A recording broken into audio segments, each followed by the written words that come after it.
കേൾക്കുന്നു. രാത്രിയിലും എൻ്റെ അന്തരംഗത്തിൽ പ്രബോധനം നിറയുന്നു. അഭികാമ്യമായ ദാനമാണെനിക്ക് അളന്നു കിട്ടിയിരിക്കുന്നത്.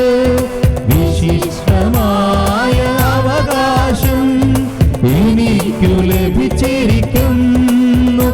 എനിക്കുപദേശം നൽകുന്ന കർത്താവിനെ ഞാൻ വാഴ്ത്തുന്നു.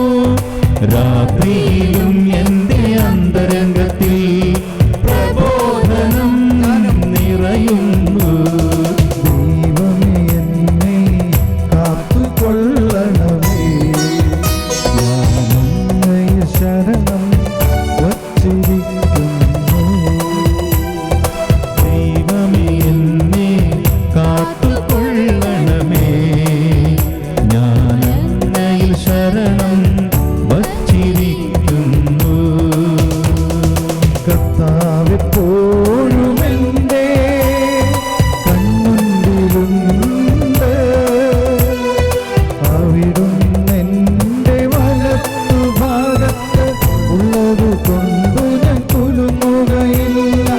അതിനാൽ എൻ്റെ ഹൃദയം സന്തോഷിക്കുകയും അന്തരംഗമാനന്ദം കൊള്ളുകയും ചെയ്യുന്നു.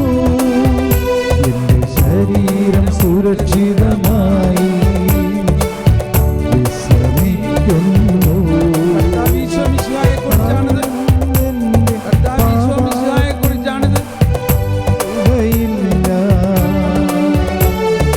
അങ്ങയുടെ പരിശുദ്ധം ജീർണിക്കാൻ അനുവദിക്കുകയില്ല.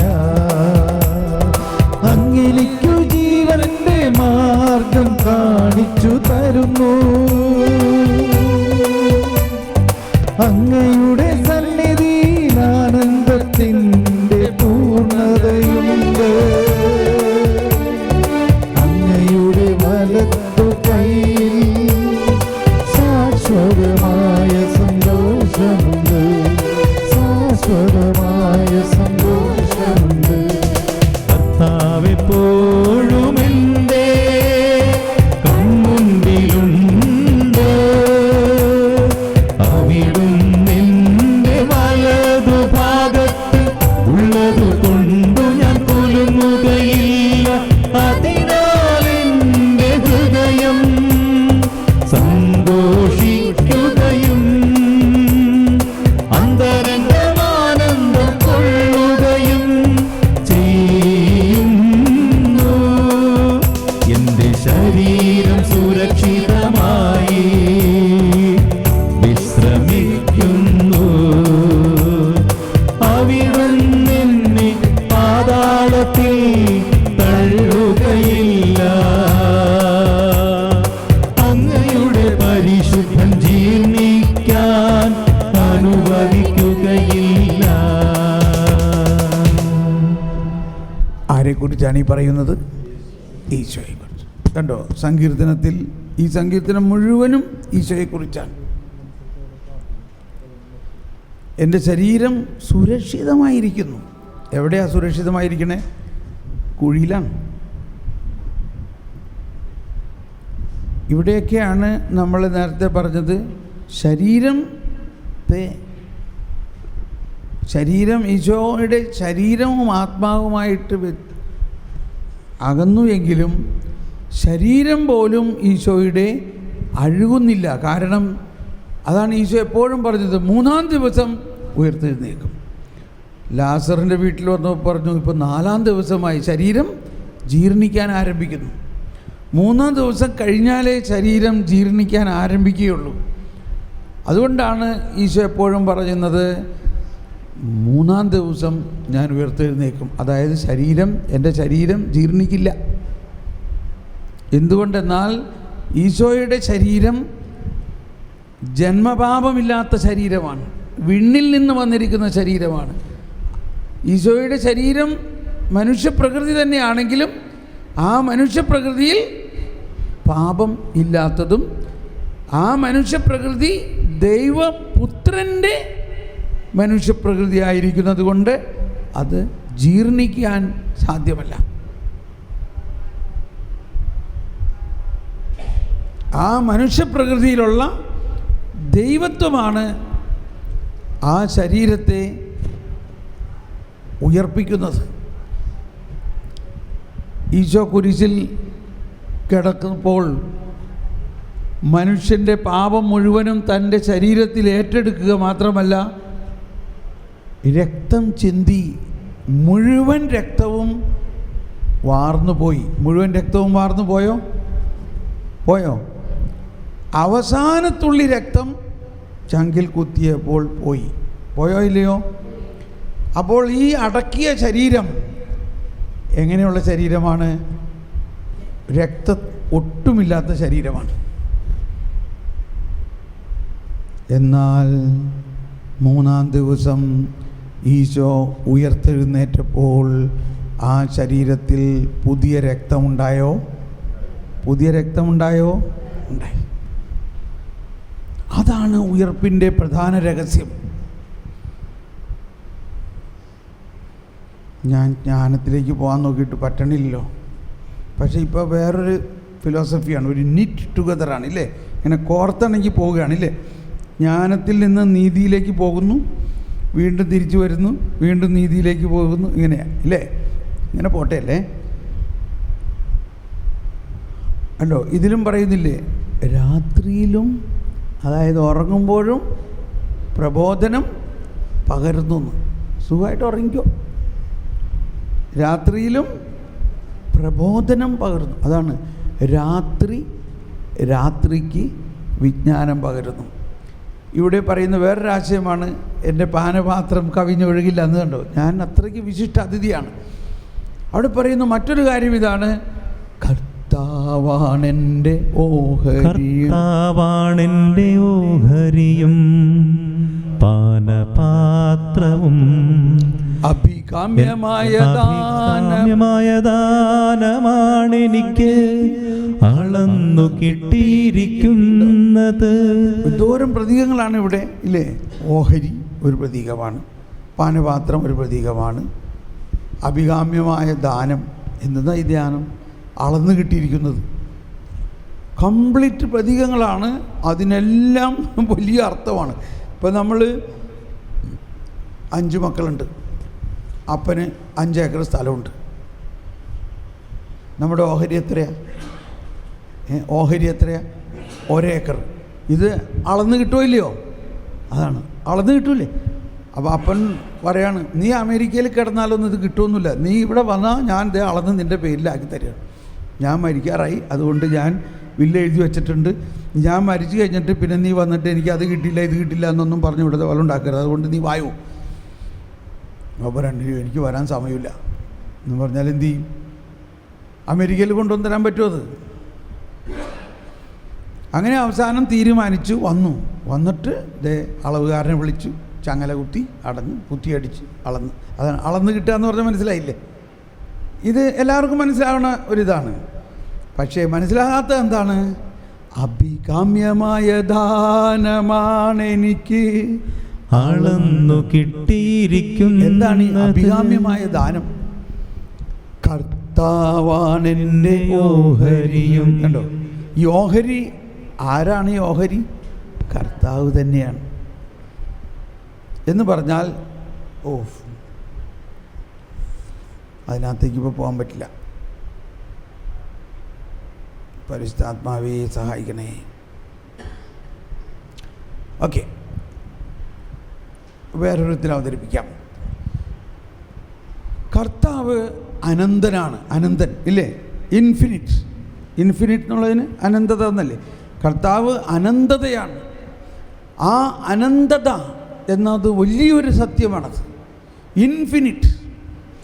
നമ്മൾ മാത്തമാറ്റിക്സ് പഠിച്ചതിൽ ഏറ്റവും പ്രയോജനമുള്ള ഒരു കാര്യം ഇതാണ്, infinite divided by anything equal to infinite.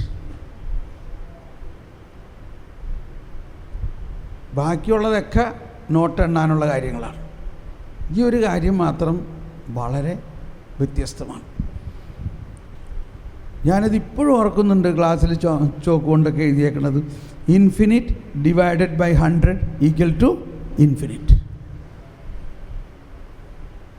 നിങ്ങൾ ഓർത്ത് ഏത് ക്ലാസ്സിൽ വെച്ചാൽ നിങ്ങൾ പഠിച്ചിട്ടില്ലെങ്കിൽ നിങ്ങൾ ആരാ പാസ്സാക്കിയേ? എന്താണ് ഒന്ന് പറഞ്ഞേ?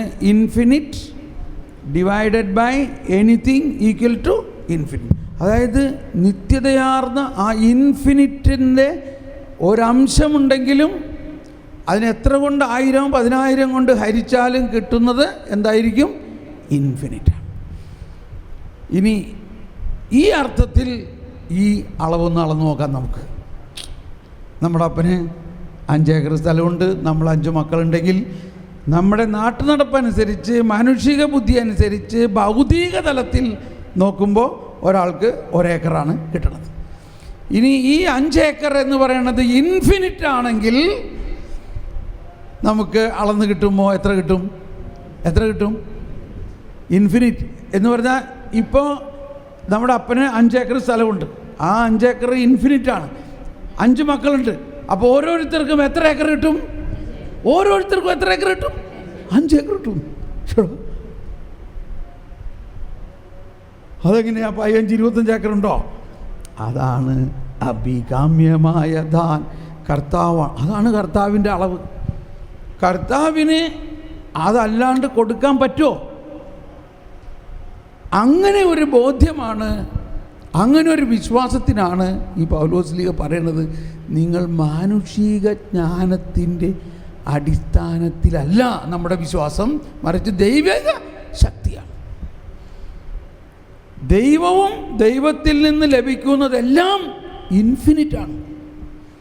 സർവാധിപനായ കർത്താവ്, സർവത്തിൻ്റെയും നാഥനായ ദൈവമേ, നീ ഇതൊക്കെ വെച്ച് ഇന്നത്തെ കുർബാനയിൽ നിങ്ങൾ നോക്കിക്കോ. ഓരോ വാക്കുകളും ഇതിനെ ആമേൻ പറയുന്നതാണ്, ഇതിനെ ശരിവെക്കുന്നതാണ്. അതല്ലെങ്കിൽ എല്ലാം നമ്മൾ നാട്ടുകണപ്പനുസരിച്ച് അളക്കണമായിരിക്കും. അപ്പന് 5 ഏക്കർ സ്ഥലമുണ്ട്, നമുക്ക് 1 ഏക്കർ കിട്ടി.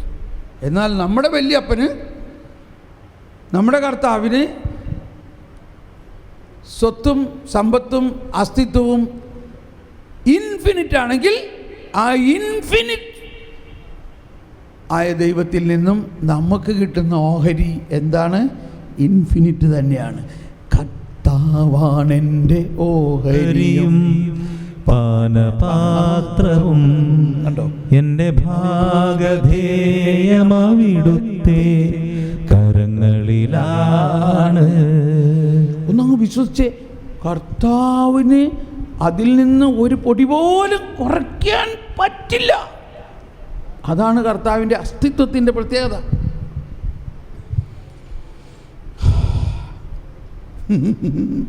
Praise the Lord.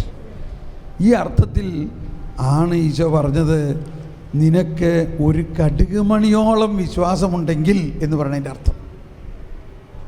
നമ്മുടെ വിശ്വാസം എത്രയാണ്? എന്താണ് വിശ്വാസം അനുസരിച്ച് നിനക്ക് കിട്ടുന്നത്? അപ്പോൾ ഈ 5 ഏക്കറുള്ള അപ്പൻ്റെ അടുക്കൽ നിന്ന് 1 ഏക്കർ കിട്ടുമെന്ന് വിചാരിക്കുകയാണെങ്കിൽ അത് വിശ്വാസമല്ല. അത് ദൈവത്തിലുള്ള വിശ്വാസമാണോ? ദൈവത്തിലുള്ള വിശ്വാസമാണോ? അല്ല.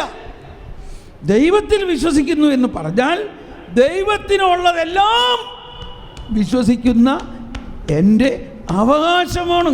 കർത്താവാണ് എൻ്റെ ഓഹരി. ഞാൻ ദൈവത്തിൽ വിശ്വസിക്കുന്നു, അതുകൊണ്ട് കർത്താവേ നിനക്കുള്ളതെല്ലാം എനിക്കുള്ളതാണ്. അതാണ് ഈ കടുകുമണി എന്ന് പറയുന്നതിൻ്റെ അർത്ഥം. ഇപ്പോഴും മനസ്സിലാവില്ല പെട്ടെന്ന്. അപ്പോൾ എന്താ കടുകുമണി എന്ന് പറഞ്ഞാൽ? നിനക്കൊരു കടുകുമണിയോളം എന്നിൽ വിശ്വാസമുണ്ടെങ്കിൽ ചിരിച്ച് ആഡ് ചെയ്യാൻ പോവാം. എന്താണ് ഞാൻ ആരാണ്? ഞാൻ ഇൻഫിനിറ്റാണ്. ആ ഇൻഫിനിറ്റിൽ നിന്നും ഒരു കടുകുമണിയോളം കിട്ടുകയാണെങ്കിൽ നിനക്ക് എന്ത് കിട്ടി? ഇൻഫിനിറ്റ് കിട്ടി. മനസ്സിലായോ? ഇവിടെ ഈശോനെ എഴുന്നള്ളിച്ചു കൊണ്ടുവന്നു. നമ്മൾ വിശുദ്ധ കുർബാന സ്വീകരണത്തിന് വന്നിരിക്കുന്നു. അങ്ങനെ വിശുദ്ധ കുർബാന സ്വീകരണത്തിന് വന്നിരിക്കുമ്പോൾ കുറേ പേര് കൂടുതൽ വന്നിരിക്കണം. അപ്പോൾ എന്തു ചെയ്യും? കുർബാന കൊടുത്ത് അവസാനം ആകെ 1-2 ഓസ്തിയുണ്ട്, പക്ഷേ 10 പേരുണ്ട്. ചക്രാരിയിൽ വേറെ ഓസ്തിയില്ല. അപ്പോൾ അച്ഛൻ എന്തു ചെയ്യും? ഇതിനെ മുറിച്ച് അങ്ങനെ ഇരിക്കുമ്പോൾ ഒരാളും കൂടി ഓടി വന്നേക്കും. എടാ നേരത്തെ വരായിരുന്നില്ല ഇനിയിൽ കുഴപ്പമില്ല. അപ്പോൾ ഈ മുറിച്ചതിനകത്ത് വീണ്ടും മുറിച്ച് വിചാരിച്ചോ അതിനകത്തുനിന്ന് നമുക്ക് കിട്ടിയത് ഒരു തരി. അത് സ്വീകരിക്കുമ്പോൾ കൊടുക്കണ ആളും വാങ്ങണ ആളും വിശ്വസിക്കുന്നുണ്ടോ ഇത് മുഴുവൻ കർത്താവാണെന്ന്? വിശ്വാസത്തിന് ഒരു കുഴപ്പമില്ലല്ലോ കേട്ടോ. നമുക്കിപ്പോൾ ഉണ്ടാ വിശ്വാസം, പക്ഷെ ഇതിനെ കണക്ട് ചെയ്യും. അങ്ങനെ ഒരു തരി, ആ തരിയിൽ ആരുണ്ട്? മുഴുവൻ ഈശോ ഉണ്ട്. എന്തുകൊണ്ടാ?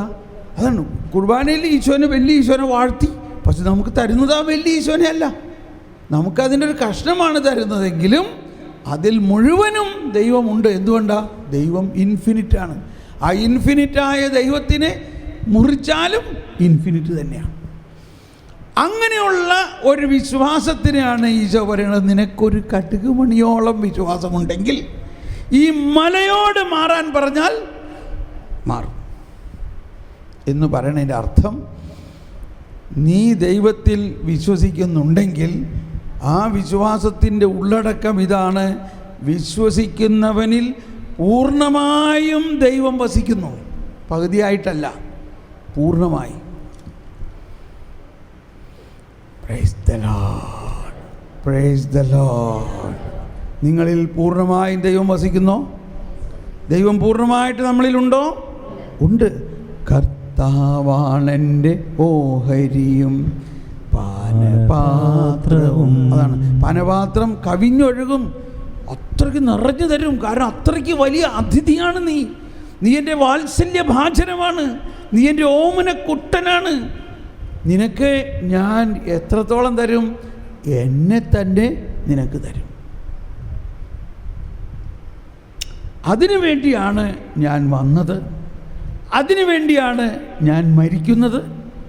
ഞാൻ മരിച്ചാലും മരിക്കില്ല, ഞാൻ മരിക്കുമ്പോഴും എൻ്റെ ശരീരം സുരക്ഷിതമായി വിശ്രമിക്കുകയാണ്.